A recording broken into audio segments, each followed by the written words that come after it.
श्री अक्रूर जी द्वारा भगवान श्री कृष्ण की स्तुति।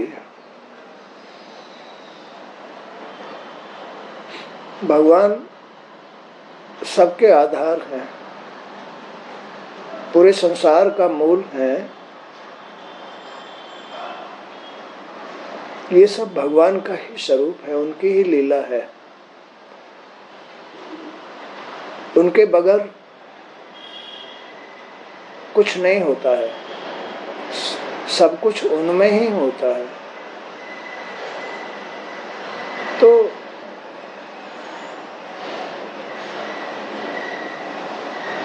यहाँ अक्रूर जी भगवान की स्तुति कर रहे हैं कि आप प्रकृति आदि सभी कारणों में परम कारण हैं। प्रकृति आदि सभी कारणों में, ये सब कारण ही तो है। कारण माने ये जो अपनी रचना है, ये अपने कर्मों का फल है। इसमें से ही कारण पैदा होते हैं। ये इस तरह से चुन चुन के बना हुआ शरीर है।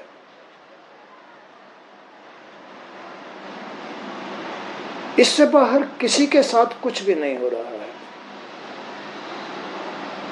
कोई इसमें से आनंद ले रहा है, कोई इसमें से बड़ा पछता रहा है, कोई दुखी हो रहा है, कोई बीमार हो रहा है। सब ये शरीर ही व्यक्त हो रहा है। ये शरीर ही अपना मित्र भी है और ये शरीर ही अपना शत्रु भी है। जब ये जीव का शत्रु बन जाता है, जब ये शरीर यानी ये मन जीव का शत्रु बन जाता है, तो बस ये जीव बुराइयों को ही खाता रहता है, बुराइयों को ही ग्रहण करता रहता है। और जब ये शरीर जीव का मित्र बन जाता है, मन मित्र बन जाता है, तो बस ये शरीर जीव को आनंद देता है। बस इसके दो पहलू हैं। जब ये शरीर जीव का शत्रु बनता है, तो ये भगवान का भी शत्रु हो जाता है, क्योंकि जीव तो भगवान का अंश है। और जब ये शरीर, ये मन जीव का मित्र बनता है, तो भगवान का भी मित्र बन जाता है।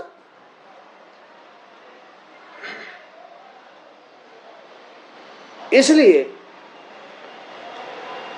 ये जो शरीर है, ये तुम्हारे कारणों का पुतला है। इसमें से ही कारण बनकर के, जिसको हम समय कहते हैं, वो समय ही तुम्हारे सब कारण हैं।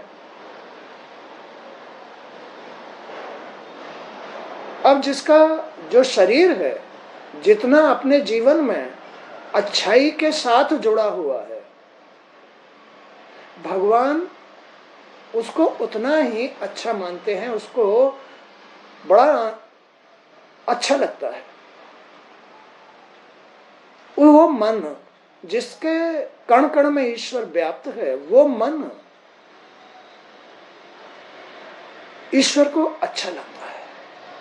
वो जीवन ईश्वर को अच्छा लगता है, वो रचना ईश्वर को अच्छी लगती है। और जब इस शरीर के अंदर बुराइयां आती है, तो ईश्वर को यही बुरा लगने लग जाता है, जी को यही बुरा लगना शुरू हो जाता है। इसमें बीमारियां आ जाती हैं, हानियां आ जाती हैं, रोग आ जाते हैं, टेंशन होती है, चेहरे काले पड़ जाते हैं, उदासी आ जाती है, ईश्वर का साथ, खुशी नहीं रहती है। ऐसा है ये सिस्टम। कोई चीज तुम्हारे पास बाहर से नहीं आ रही है, किसी दूसरे की वस्तु तुम्हारे पास नहीं आ रही है। जो तुम्हारी है, तुम्हारे पास है। ये ऐसी रचना है, इतनी निश्चित अटल सत्य रचना है ये।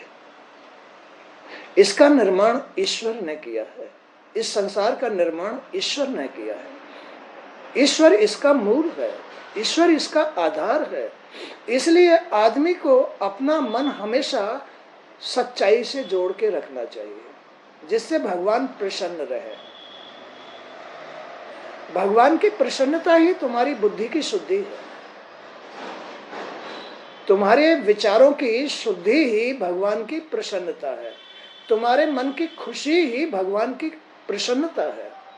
तुम्हारी कामयाबी भगवान की प्रसन्नता है। अच्छाई के साथ जुड़े रहने से भगवान प्रसन्न रहते हैं।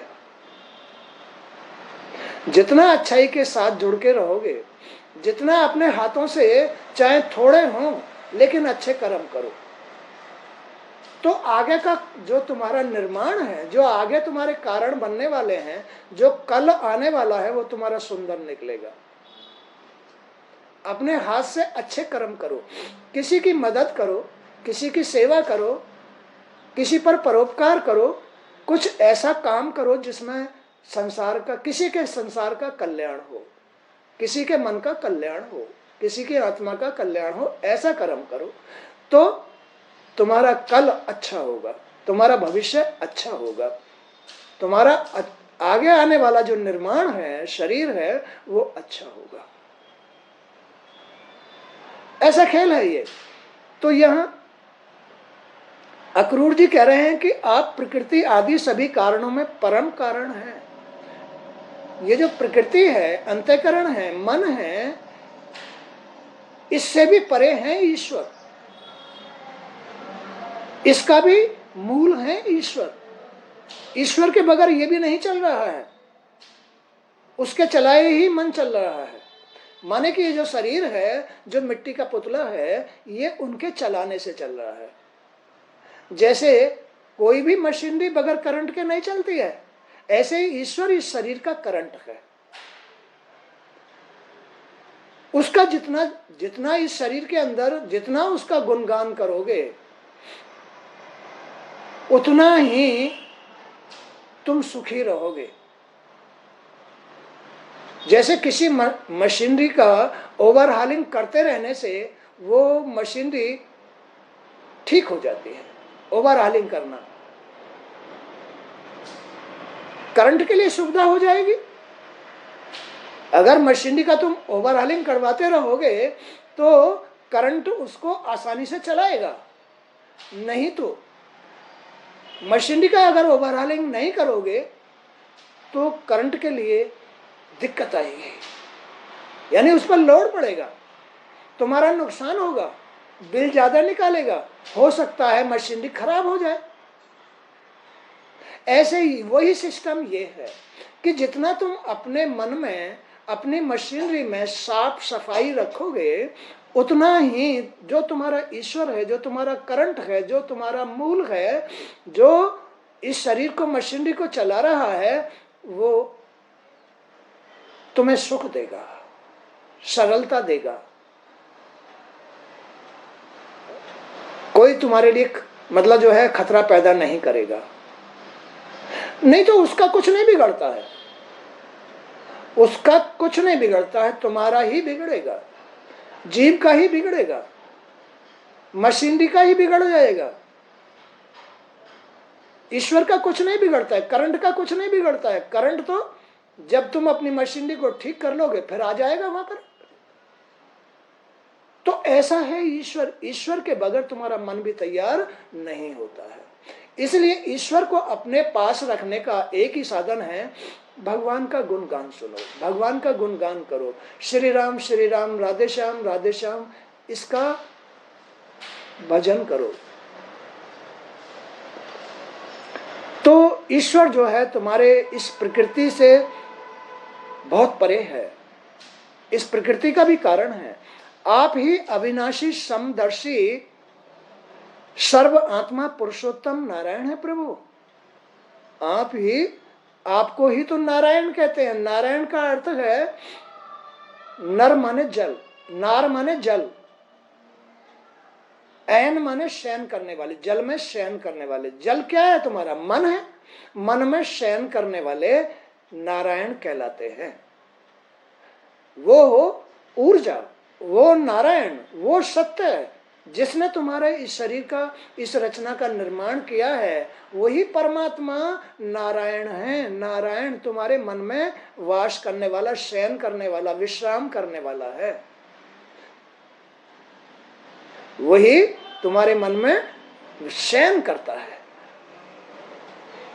अब तुम इसको जितना गलत गलत गलत गलत, बुरी बुरी जगह बुरा बुरा खाना, बुरी बुरी बात सुनना, बुरी बुरा देखना, तुम्हारा मन, अब वो नारायण दुखदाई बन गए। वही नारायण मन में दुख बन गया, तुम्हारी टेंशन बन गई, तुम्हारे शरीर की हारी बीमारी बन गई। अब तुम्हारी बुद्धि खराब कर देगा। ये मन की खराबी, ये मन में जो भगवान अब बुराई रूप में आके वास कर गए, ये अब तुम्हारी बुद्धि खराब करेंगे, तुम्हारा मन खराब करेंगे, तुम्हारा कर्म खराब करेंगे। नहीं नहीं नहीं, अरे तुम्हारे मन की जरूरत तो नारायण के शयन कराने की है। उनका विश्राम कराओ अपने मन के अंदर, उनका वास रखो। तो आप ही अविनाशी, सर्वदर्शी, सर्वात्मा, पुरुषोत्तम नारायण हैं। आपने ही ब्रह्मा जी द्वारा इस चराचर जगत की सृष्टि कराई है। आपने ही जो इस प्रकृति के, इस शरीर के, इस मन के कण कण में वास करते हैं, ये ही कर्म के माध्यम से, कर्म ही ब्रह्मा है। इन्होंने ही कर्म के माध्यम से इस सृष्टि को रचा है। ब्रह्मा जी के माध्यम से, ब्रह्मा जी की उत्पत्ति करके, कर्म की उत्पत्ति करके इस शरीर का निर्माण किया है। उन्होंने ही तो किया। हम सुबह से लेकर के शाम तक कर्म ही तो करते हैं, कर्म करते हैं ना।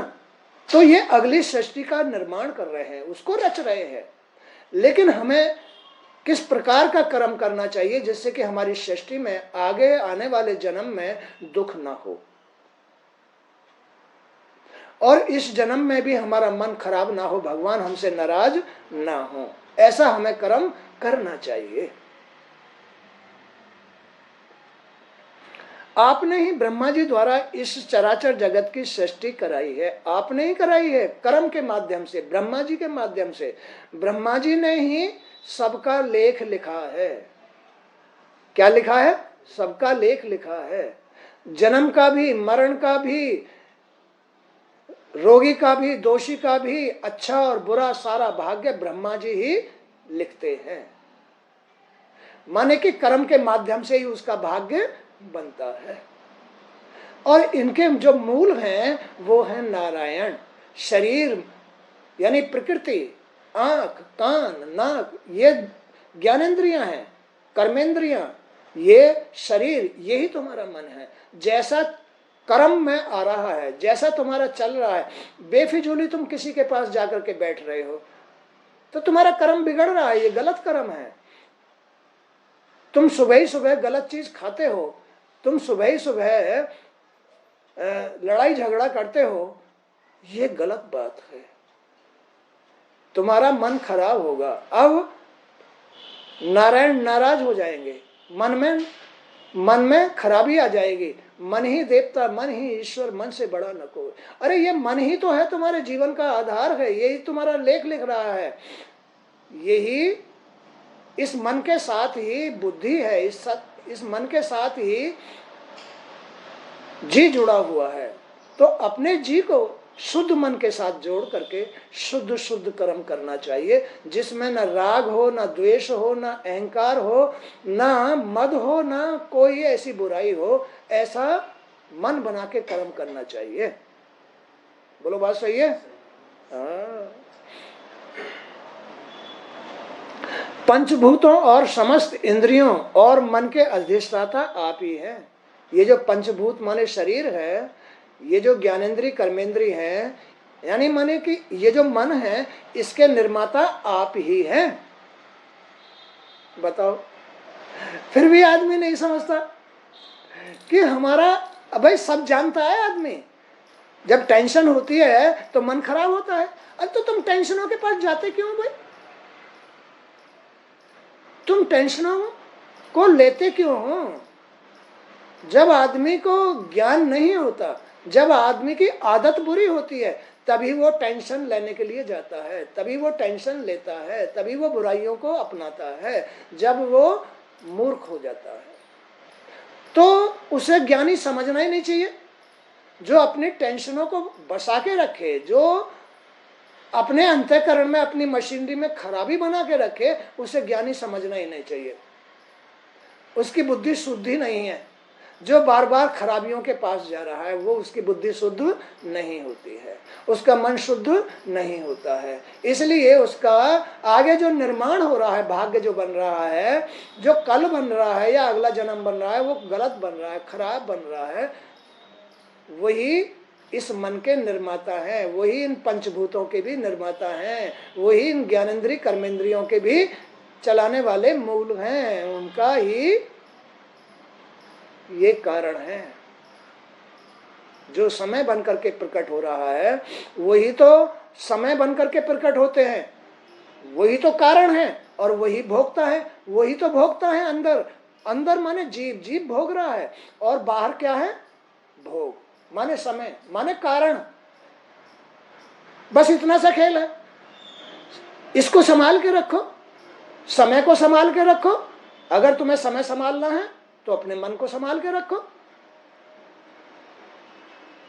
अपने मन को संभाल लिया तो तुम्हारी बुद्धि संभली रहेगी, अपना तुम्हारा जी संभला रहेगा, तुम्हारे कर्म संभले रहेंगे।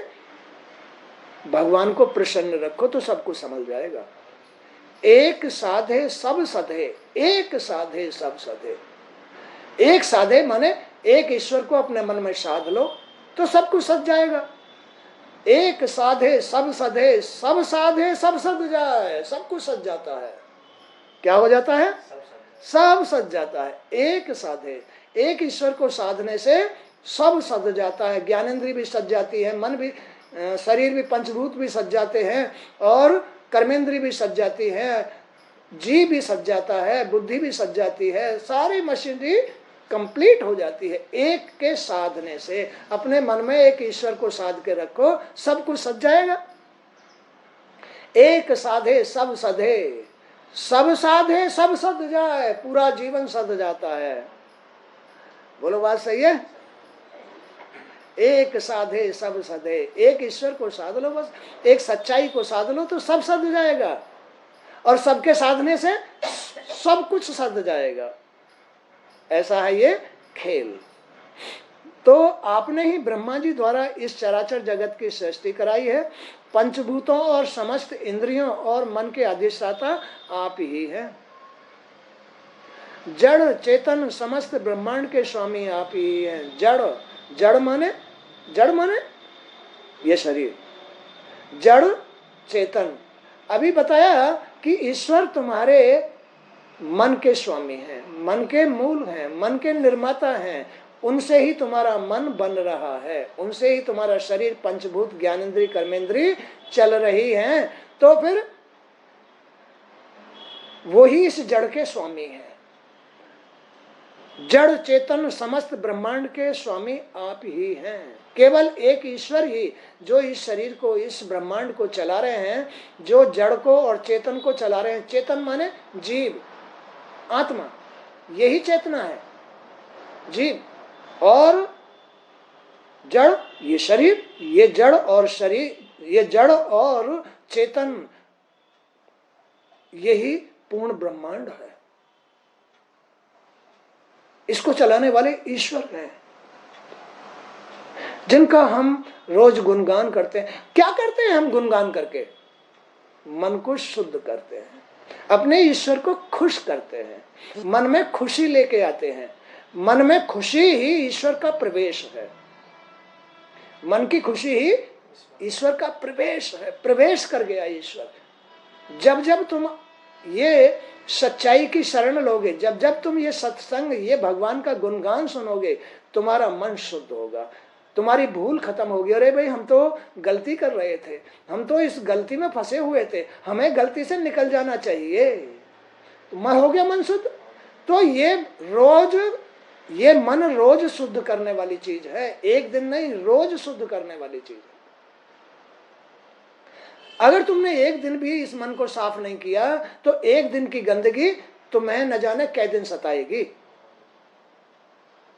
एक दिन की गंदगी न जाने कै दिन सताएगी। हो सकता है कि एक दिन की गंदगी तुम्हें सारे जीवन के लिए भूल पैदा कर दे। ऐसा खेल है ये। इसलिए सदैव अपने मन को सच्चाई के साथ जोड़ करके, चाहे सत्संग के माध्यम से, चाहे गुरुओं की सेवा से, चाहे माँ बाप की सेवा से, चाहे मंदिर जाके, चाहे तीर्थ जाके, जैसे भी अपने मन को डेली साफ करो। तो डेली साफ करने का मतलब है भगवान की शरण में रहना, भगवान को खुश करना, अपने मन को खुश करना और आनंद के साथ जीवन व्यतीत करना। किसी बात की कमी नहीं होगी। जिसके मन में भगवान का वास हो गया उसके जीवन में किसी बात की कमी नहीं आएगी। और जिसके मन में, जिसके घर में नारायण का वास होता है, लक्ष्मी अपने आप आ जाती है। बोलो, लक्ष्मी अपने आप आ जाती है। तुम लाख लक्ष्मी के पीछे पीछे पीछे पीछे दौड़ो, रोज नौकरी ढूंढने जाओ, रोज ये करो वो करो, खूब मेहनत करो, ऐसे लक्ष्मी नहीं आती है। लक्ष्मी तो तुम्हारा धन संपत्ति है, तुम्हारा घर है, तुम्हारी शोभा है।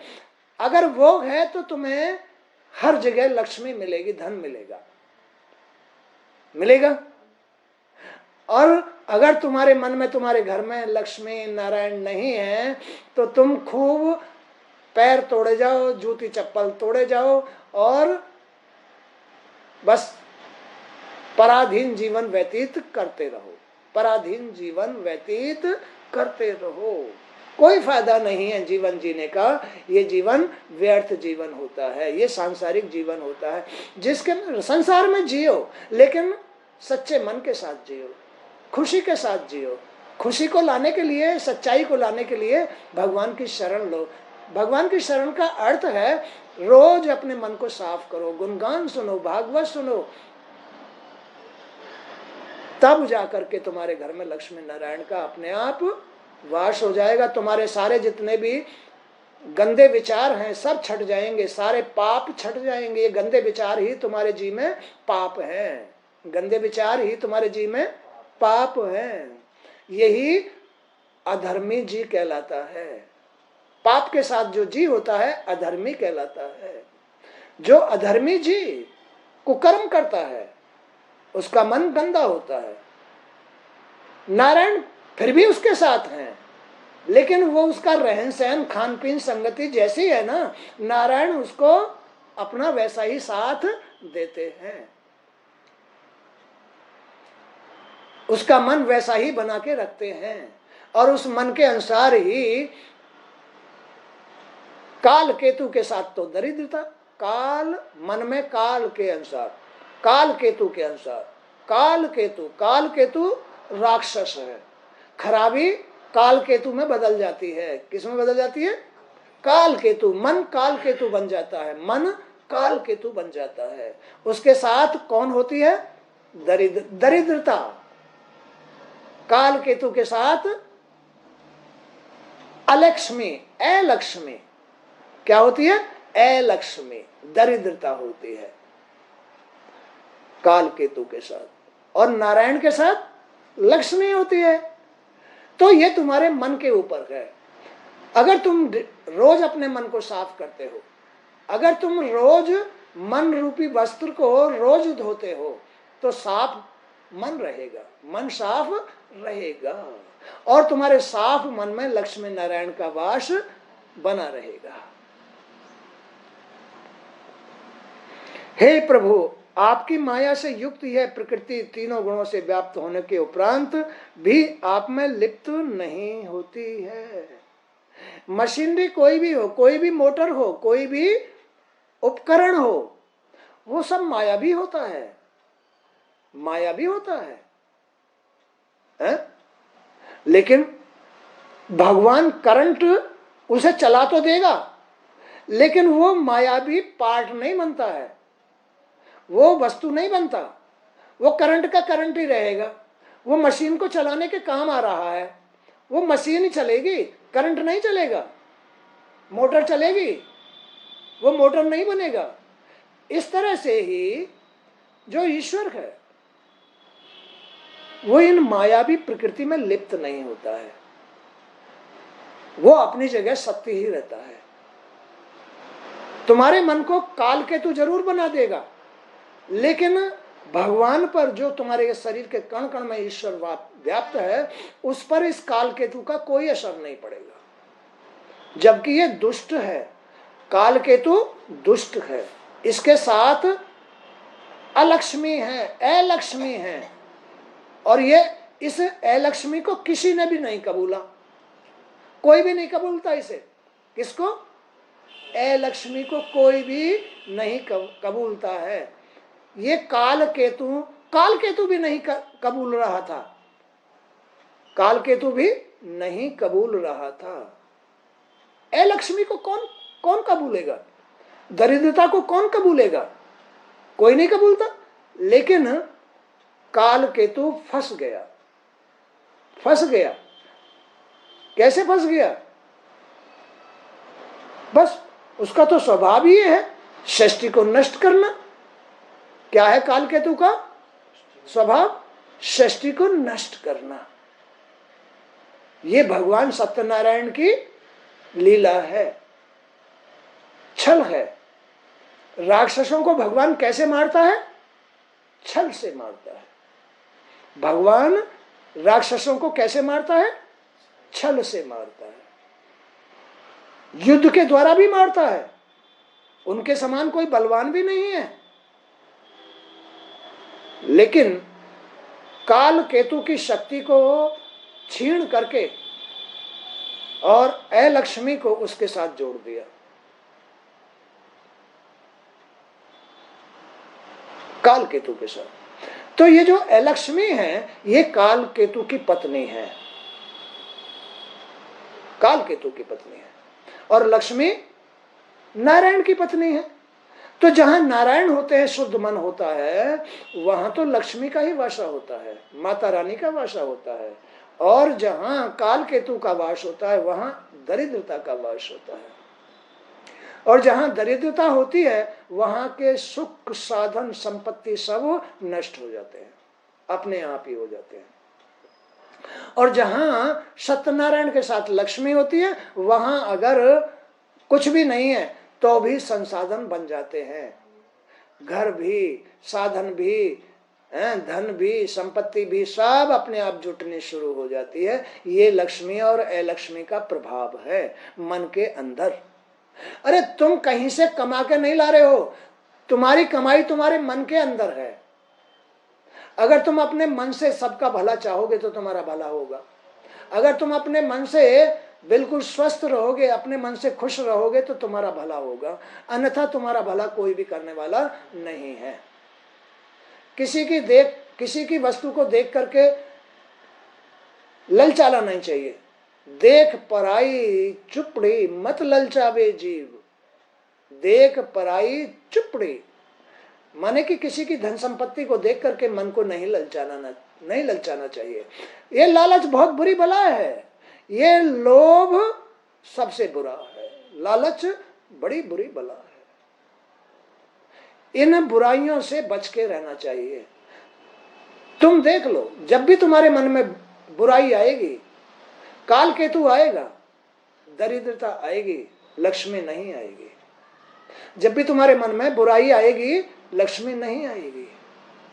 और जब लक्ष्मी आती है तो चारों तरफ से धन आएगा। ये खेल है। तो इन बुराइयों से हमेशा अपने मन को बचा के रखना चाहिए। और इन बुराइयों को बचाने का एक ही उपाय है, अपने शुद्ध विचार। अपने शुद्ध विचारों से तुम बुराई से बच सकते हो। जहां खराबी है वहां से बच सकते हो, जहां दुख है वहां से बच सकते हो, अच्छे विचार हैं तो। और अच्छे विचार आते हैं अच्छी मशीनरी से। अच्छी मशीनरी मन है, मन ही मशीनरी है, मन ही घर है। जिस घर में अच्छाई है, जिस घर में भागवत सुनते हैं सभी लोग, अच्छाई आ जाती है, नारायण आ जाते हैं, तो उस घर में लक्ष्मी का वास होता है, अपने आप धन संपत्ति आनी शुरू हो जाती है। अगर तुमने अपने घर को काल केतु को सौंप दिया है तो वहां अलक्ष्मी वास करेगी और जो भी कुछ है ना वो भी उड़ जाएगा। इसलिए अपने घर में लक्ष्मी का वास कराने के लिए हमेशा नारायण का, सत्य का वास करा के रखना चाहिए। उसका उपाय है रोज भागवत सुनो, इनको सुन करके अमल करो, इन्हें सुन करके अमल करो। कहीं अपने घर को छोड़ करके किसी के घर मत बैठो, स्त्री की आदत होती है ये, बुरी जगह मत बैठो, अपने घर में रहो।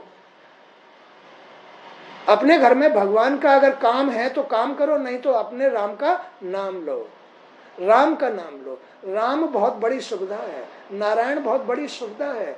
तुम्हारी दरिद्रता को दूर कर देगा नारायण शब्द, तुम्हारे रोगों को दूर कर देगा नारायण शब्द। राम का शब्द इतना सुखदायी है।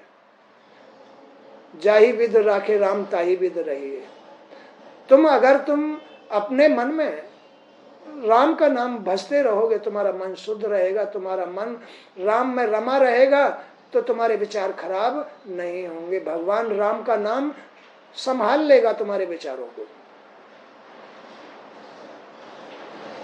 राम नाम के पत्थर कभी भी नहीं डूबते हैं, राम नाम के पत्थर कभी नहीं डूबते हैं। जिन पर राम नाम लिखा हुआ है, जिनके हर शब्द पर, हर समय पर राम का नाम लिखा हुआ है, राम शब्द से जुड़ा हुआ है, वो कभी नहीं डूबते, पार हो जाते हैं। बोलो बात सही है? वो पार हो जाते हैं। तो हे प्रभु, आपकी माया से युक्त यह प्रकृति तीनों गुणों से व्याप्त होने के उपरांत भी आप में लिप्त नहीं है। आपकी दृष्टि निर्लिप्त है। आपकी दृष्टि यानी सत्य जो मन होता है, जो दृष्टि शुद्ध दृष्टि होती है, वो बुराई में लिप्त कभी भी नहीं होती है। शुद्ध दृष्टि, भगवान में दृष्टि, भगवान में विचार, भगवान में मन कभी भी बुराई में लिप्त नहीं होते हैं। उसको ही भगवान का भक्त कहा जाता है, नारायण का भक्त कहा जाता है। जैसे वीर हनुमान, जैसे लक्ष्मण भैया, जैसे भरत भैया, ये हैं राम भक्त, ये हैं भगवान भक्त। इनके विचार बड़े उत्तम हैं, इनके विचारों में कभी संसार नहीं बसता है, इनके मन में कभी संसार नहीं बसता है। ये तो भगवान के राम के सेवक हैं, सिवाय उनके मन में राम ही राम है। जैसे भिलनी, जैसे भिलनी, जैसे मीरा और बहुत सारी गोपियां, अरे इनके मन में तो राम का नाम बसता है, नारायण का नाम बसता है। इनके मन में तो, भक्तों के बस में तो राम का नाम होना चाहिए। तो उनके विचारों को कभी भी बुराई नहीं छूती है, सबका भला चाहते हैं, सबको सहयोग देना चाहते हैं, अच्छाई के साथ रहना चाहते हैं। वो विचार, ये तो बुरे विचार होते हैं, इसका बुरा हो जाए, ये ऐसा हो जाए, ये बहुत तंग कर रहा है। अरे तुम्हें कौन तंग कर रहा है? कोई तंग नहीं कर रहा, तुम बस स्वस्थ रहो, राम की शरण में रहो, तुम्हें कोई तंग नहीं करेगा। बोलो बात सही है?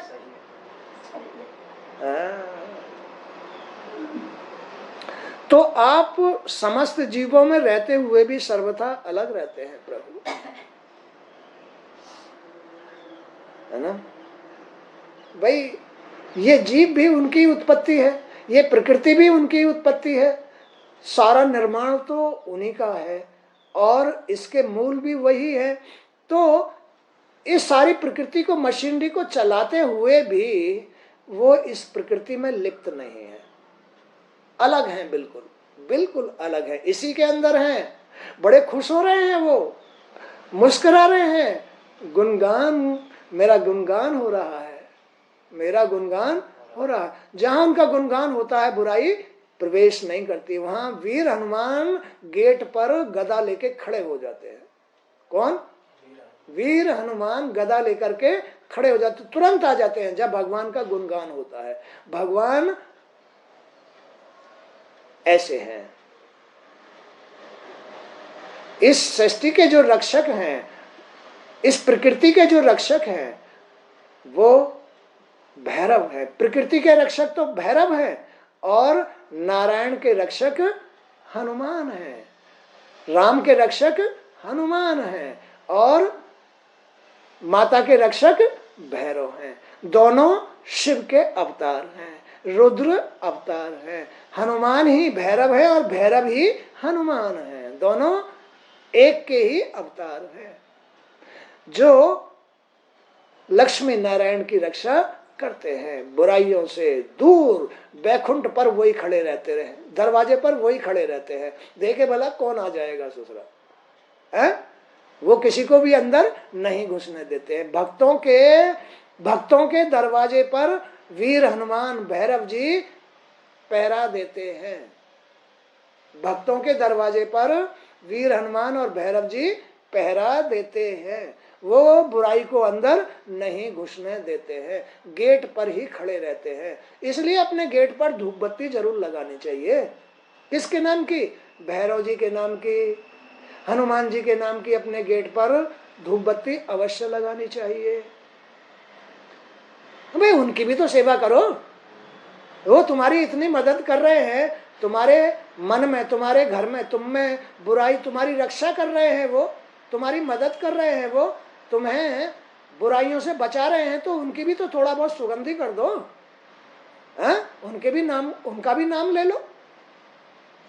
तो इस प्रकृति के रक्षक, अंदर घर के रक्षक, माँ के रक्षक तो भैरव हैं और राम के रक्षक हनुमान है। ये है रुद्र अवतार, शिव के अवतार। ये शिव क्या है? ये शिव ओमकार है।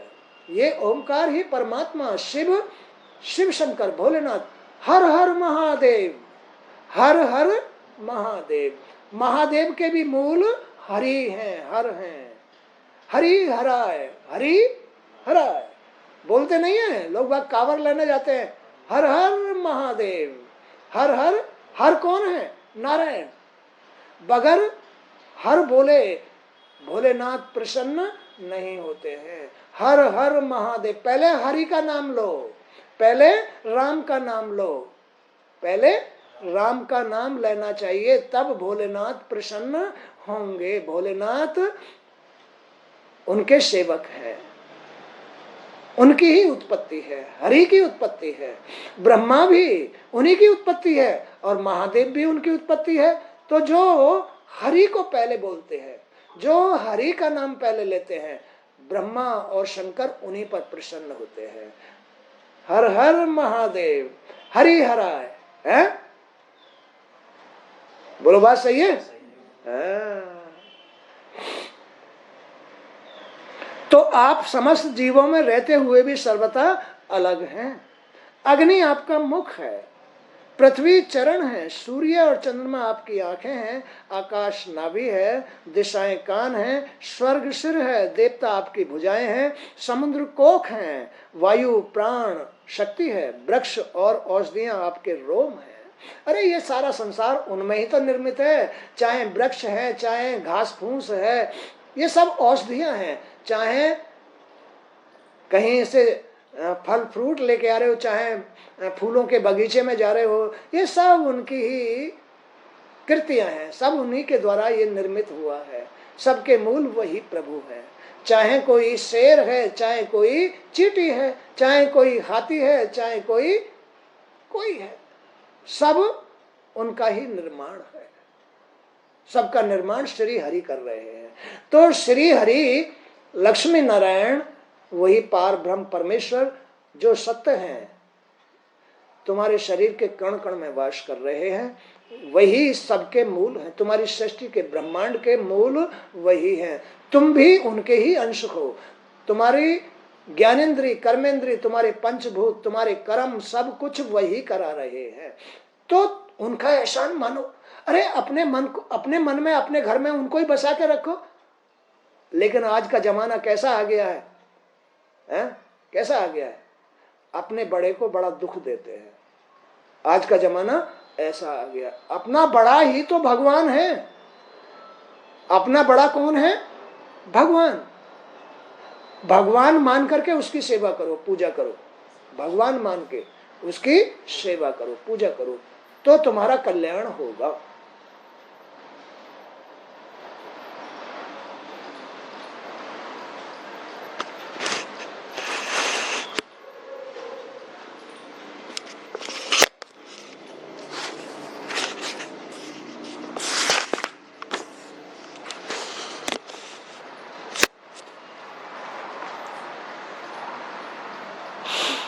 तो प्रभु इस भूलोक में धर्म की स्थापना और अधर्म का विनाश तथा अपने भक्तों की सुरक्षा और दुष्टों का नाश करने के लिए ही आप तरह तरह के अवतार लेते हैं। तरह तरह के अवतार लेते हैं। कहीं तो बुरी सोच को उसका खात्मा करते हैं। बगैर उनके आए बुरी सोच खत्म नहीं हो सकती। चक्कर काटती रहेगी, तुम्हें चक्कर खिलाती रहेगी बुरी सोच। तो उसका खात्मा भी, उसे भी खत्म, इस अधर्म को खत्म करते हैं भगवान। भगवान का नाम जपो, भगवान को याद करो, उनकी लीलाएं सुनो, तुम्हारी बुराई चली जाएगी। तुम्हारा मन शुद्ध हो गया तो तुम्हारे विचार भी शुद्ध हो जाएंगे। नहीं तो ये बुराई चक्कर कटवा देगी, तुमसे हानि उठवा देगी। ये बुराई तुम्हारी हानि के लिए आती है। इस बुराई के साथ, इस काल केतु के साथ अलक्ष्मी होती है, जो तुम्हारी धन संपत्ति को लुटवाती है, जो जुआ खिलवाती है, जो शराब पिलवाती है, जो वैश्यावृत्ति कराती है। यही अलक्ष्मी होती है। इसे कोई नहीं कबूलता है। केवल काल केतु ने ही इसको कबूल करके अपना साथ दे करके बस ये विनाश का कार्य करते हैं। क्या करते हैं? ये विनाश का कार्य करते हैं। इसलिए अपने मन में श्री सत्यनारायण लक्ष्मी नारायण का वास करा करके तब जीना चाहिए, तो आनंद आएगा। तुम्हारे विचार उच्च होंगे और तुम्हारे अंदर धर्म की स्थापना होगी, अधर्म का नाश होगा। जी में होता है धर्म। धर्म जब शुद्ध होता है, विचार जब शुद्ध होते हैं तो जी धर्म के साथ होता है। यही विचार धर्म के साथ होते हैं। और जब धर्म नहीं होता तो अधर्म के साथ जीने से ये काल केतु और ये अलक्ष्मी तुम्हें अधर्म में बदल देंगे, सृष्टि का विनाश करा देंगे, इस ब्रह्मांड का विनाश करा देंगे और आप तीनों लोगों के राजा बन जाएंगे। आप ही भगवान बन जाएंगे, आप ही पूजा कराने के अधिकारी बन जाएंगे। इसलिए भगवान जब जब भी धर्म की हानि होती है तब तब अवतार लेते रहते हैं और इन दुष्टों का नाश करते रहते हैं। किसका? बुरे विचारों का, बुरे मन का नाश करते रहते हैं। ये भगवान की मेहरबानी है। बगैर उनकी मेहरबानी के ये विचार भी शुद्ध नहीं होते हैं। खेल समझ लिया? हाँ।